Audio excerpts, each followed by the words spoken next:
Hey, how's it going everyone? My name is Zero and this is a little bit of a different video. Last week I did a live stream on YouTube, and during this live stream I've decided to do a segment dedicated to mental health awareness. As some of you guys may know, May is known as Mental Health Awareness Month, and seeing as it is currently the 31st of May, at least where I live, just for the end of May, I wanted to repost this segment from the live stream, as I know not many people were there at the time of this segment and may have missed it or wanted to participate in it or otherwise, and I'm just reposting it here just in case. Also, this is not the original gameplay from the live stream, I just put something to fill out in the background as I didn't have anything playing. And lastly, I do discuss a lot of serious subjects, experiences that I've gone through in my life. I do try to be as clean and as undisturbing as possible. Nonetheless, this may trigger some of you guys or make some of you people uncomfortable, so I'm just prefacing it here just in case. There is a lot of serious discussion in this video. Hopefully you enjoyed nonetheless. Thank you for all the love and support, and I will see you guys next time. So, the format. The special moment. The special thing. What I wanted to talk to you guys about is something, like I said a bit earlier in the stream, that is very near and dear to my heart, because I've been living through it, I still live through it to this day. As some of you may know, May is considered to be Mental Health Awareness Month. Last year, I was hospitalized. Well, actually, late 2021, I was hospitalized for 3 months in a little private clinic in the south of France because of depression, anxiety, some SH, if you guys know what that stands for. I don't want to trigger anyone with the explicit words. But I was hospitalized through that, and last year, May of 2022, I made a video where I was just pouring my heart out. I poured everything out. I told almost all my life story from my childhood to that point, and how I felt about it, the reasons behind some of the things I do, some things I say. A few months after I posted a video, I decided to private it because it was really just a crash and burn type of video. It was pretty ugly. And it just wasn't really... I still wasn't really in a good state. I still hadn't fully processed what happened. Because it's a hard thing to process. It's really hard. No one is above mental health issues. Absolutely no one is above it. If you have friends or family around you that tell you to just man up, to just act tough, be tough, to stay strong, it's not always evident, and sometimes it's not even possible. Because even if you put on a facade, these things don't go away, and in fact you build up on them. You keep them inside, and then one day, if there's something pretty grave that happens, you're just gonna let it all out, and it's just gonna be 10 times worse than what it could have been. So, especially with some of my viewers, even right now in this live stream, being pretty young, I just want to tell you guys this: you may not have some of these symptoms already, but there will probably be a point in your life, especially in your teenagehood, where you will. And even if you get them before, it is extremely important that you get to consult with a professional.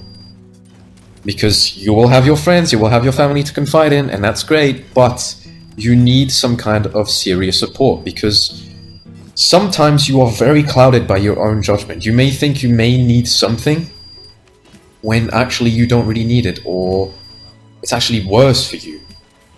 So it's important to go consult with a professional to find out what the root of the problem is, how we can address it, how we can build up on it, and how we can do so that it doesn't happen again, or at least it doesn't stay being as much of a handicap. It doesn't block you as much as it normally does, as it would do normally.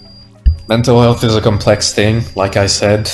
Even though I had this happen to me over a year ago, and I've had a lot of things happen to me. I mean, I have permanent scars on my body from some of the things I did years and years ago still, and they probably will never go away. Still have quite a hard time with that. Obviously, I regret it.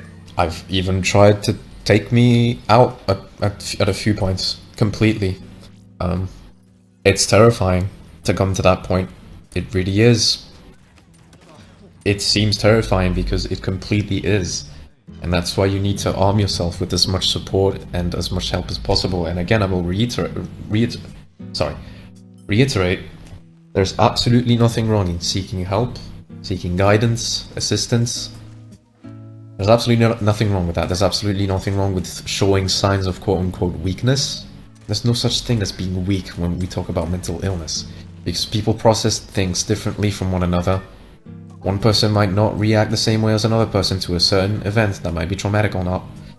So whatever it is that you may have on your mind, on your heart, it is important that you talk about it, that you share about it, so you can address it if it's being a huge bother.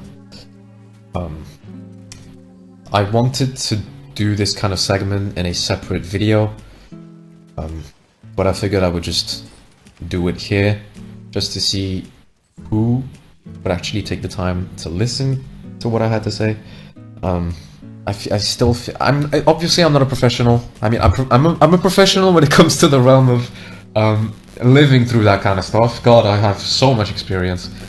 It's not really fun at all, but I won't be able to be your therapist or a psychologist or your psychiatrist. All I can do is kind of point you in that general direction in case you have some trouble of the sort. And yeah, like I said earlier in the stream today, this morning absolutely sucked. I woke up really in a complicated manner. Had a test this morning. I was in pain all over my body. I tried to do my best to get through it, and I also won't lie to you guys that it is kind of physically exhausting to do these kinds of live streams because I don't have a desk nor a chair in my room. I play on my bed, cross-legged. I probably have told this before, but in case. And it hurts for several hours sitting in that position. It hurts quite a lot, so that's why I don't really do super long sessions.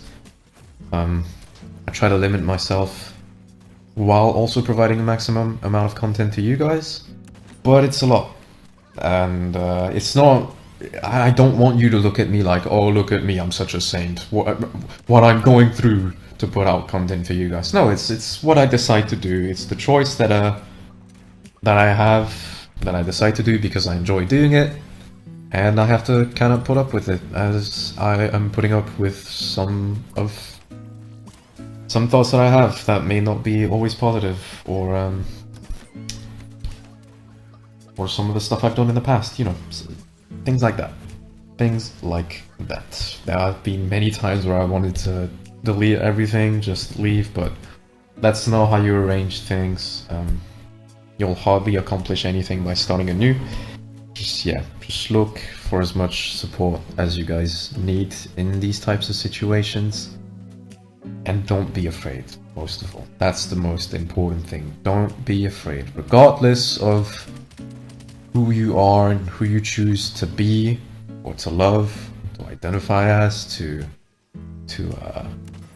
pursue in the future as a career, as a passion project, do not be scared at all. There are going to be people that will judge your decisions, that will think you are completely out of your mind for deciding to check into rehab or to check in with a doctor about so or so.